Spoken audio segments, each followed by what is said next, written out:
প্রথমে ভাবতেছিলাম যে বাইক নিয়ে বেরোবো, কিন্তু আকাশের যে অবস্থা মনে হইতেছে হুট করেই ভারী বর্ষণ শুরু হয়ে যেতে পারে, তাই আর রিস্ক নেই একটু পাংপুং হয়ে বেরোইছি। বৃষ্টিটা নামলে সব পাংপুং নষ্ট হয়ে যাবে। মূলত একটা ইউনিভার্সিটির একটা ইভেন্টে আপনাদের ভাই মোস্তানিকে গেস্ট স্পিকার হিসাবে ইনভাইট করা হয়েছে। সেখানে অনেক বিষয় নিয়ে আলাপ আলোচনা হয়েছে। চিন্তা করলাম যে সেই জিনিসগুলো আপনাদের সাথে শেয়ার করে রাখি। খুব বেশি জরুরি না, তবে যদি কারো কাজে এসে যায়।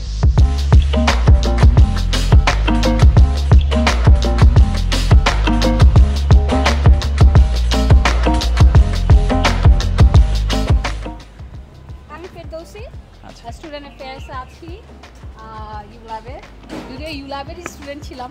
আচ্ছা, পাস করে এখানে ঢুকে গেছি। কি অবস্থা ভাই, ভালো আছেন? ওনাকে একটা দিয়ে দিন।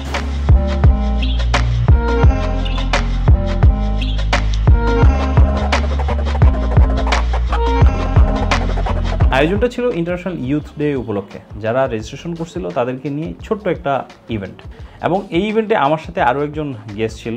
তিনি হচ্ছেন সামি ভাই। সবাই ডেফিনেটলি তাকে চিনেন। তার সাথে আজকে স্টেজ শেয়ার করার সুযোগ হয়েছে।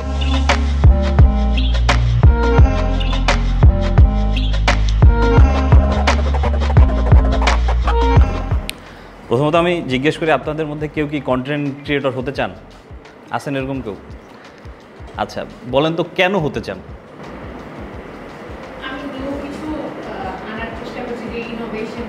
আচ্ছা, আপনি কেন? ভাল লাগে। আমি এই কোশ্চেনটা এই কারণে করছি যে মানে আমাদের সব কিছু মানে কোনো একটা কিছু করার পিছনে একটা ফিলোসফি থাকে।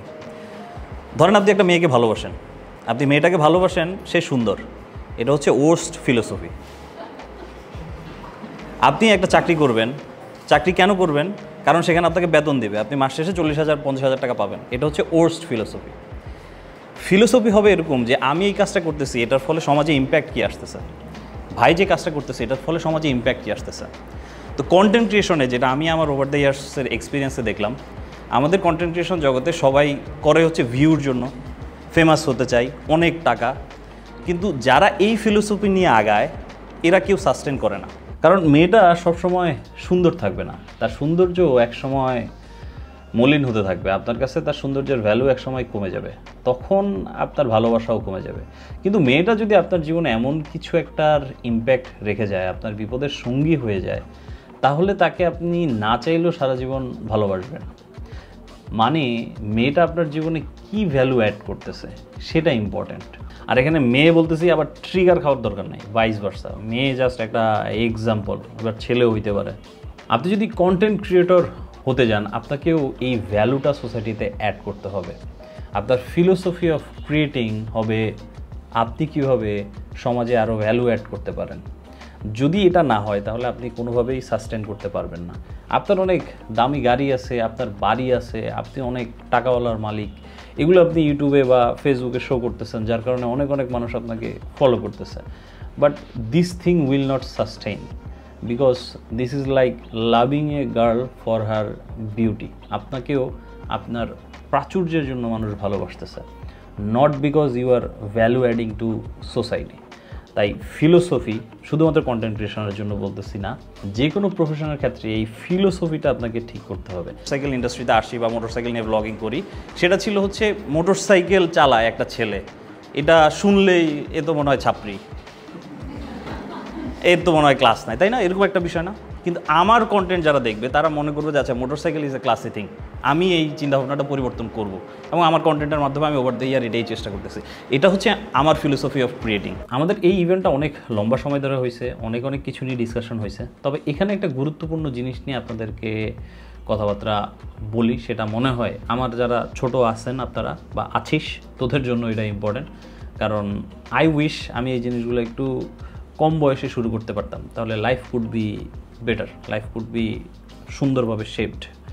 তার মধ্যে প্রথম জিনিসটা যেটা সামি ভাই বলছিল, যেটা আমার কাছে খুব ভালো লাগছে, সেটা হচ্ছে নলেজ। আপনি যেই কাজটা করবেন সেই কাজ সম্পর্কে আপনার সম্পূর্ণ নলেজ দরকার, এবং সম্পূর্ণ নলেজ যখন থাকবে তখন ইউ উইল ফিল কনফিডেন্ট। যদি ব্যক্তিগত লাইফ থেকে বলি, আমি বলবো যে প্রথম স্কিল যেটা লাইফে দরকার সেটা হচ্ছে ডিসিপ্লিন। ডিসিপ্লিন মানে এই না যে একবার সকাল 5টায় ঘুম থেকে উঠতে হবে, 6টা বাজলে ঘুমায় পড়তে হবে, তারপরে এইভাবে খাইতে হবে, এটা না, এগুলো না। ডিসিপ্লিন মানে হচ্ছে you have to set your own guidelines. আপনার গাইডলাইন্স অনুযায়ী আপনি চলবেন এবং সেই গাইডলাইনগুলো কনসিস্টেন্টলি আপনি ফলো করবেন। সবার জন্য সকাল 6টায় ঘুম থেকে ওঠা ইম্পর্টেন্ট না। আপনার প্রফেশন আপনাকে নির্ধারণ করে দেবে আপনি কখন ঘুম থেকে উঠবেন, কখন কোন কাজটা করবেন, আপনি কতটুকু ইফোর্ট দিবেন, এবং সেটা যেন কনসিস্টেন্টলি আপনি প্রোভাইড করে যেতে পারেন। তাই একটা ডিসিপ্লিন চর্চা করেন, যেই প্রফেশনে যাবেন না কেন, যে আপনার, হ্যাঁ সামি ভাই যেটা বললো যে শারীরিক চর্চার দরকার আমাদের, তারপরে আপনার কাজ, তারপরে আপনি রিসার্চ করেন, সব কিছু একটা ডিসিপ্লিনের মধ্যে নিয়ে আসেন। তার পরবর্তীতে দ্বিতীয় যে স্কিলের কথা বলবো, যেটা এখন খুব রেয়ার হয়ে গেছে, সেটা হচ্ছে পড়াশোনা। আমরা পড়তে ভুলে গেছি, আমরা পড়ি না, আমরা শুধু ভিডিও দেখি। পড়ার যেটা বিষয়টা, পড়ার জিনিসটা হচ্ছে ইমাজিনেশন করতে সাহায্য করে। আপনি যখন একটা বই পড়তেছেন, হুমায়ুন আহমেদের হিমু পড়েন, চিন্তা করেন হিমু যখন আপনি পড়তেছেন তখন দেখতেছেন হিমু হাঁটতেছে, হলুদ পাঞ্জাবি, আপনার কানে গাড়ির শব্দ আসতেছে, তারপরে আপনি চাঁদনি রাতের সুবাস পাচ্ছেন না? কারণ পড়া আমাদের মধ্যে সেই ইমাজিনেশনটা নিয়ে আসে, যেটা অন্য কিছু আনতে পারে না।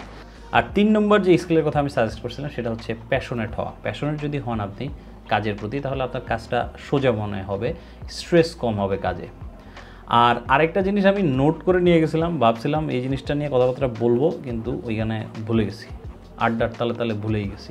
তো আপনাদেরকে বলে দিই, সেটা হচ্ছে মানি ম্যানেজমেন্ট স্কিল। সেটা অল্প বয়স থেকেই শিখেন, যেটা আমি শিখি নাই, এবং সেটার কনসিকুয়েন্সে আমি অনেক কিছু সাফার করছি।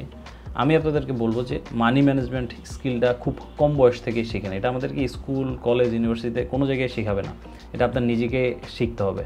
টাকা আমাদেরকে খরচ করা শেখানো হয়, কিন্তু টাকা ধরে রাখা শেখানো হয় না।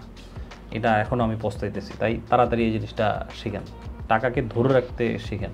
টাকা আসলে আমাদের মধ্যে যে চুলকানিটা আসে, সেই চুলকানিকে কন্ট্রোল করা, সেভিংস করা, ইনভেস্টমেন্ট করা, এই জিনিসগুলো আমাদেরকে ছোটোবেলা থেকে যদি শিখাই দিত, আমাদের জীবন অনেক বেশি ইজি হয়ে যেত।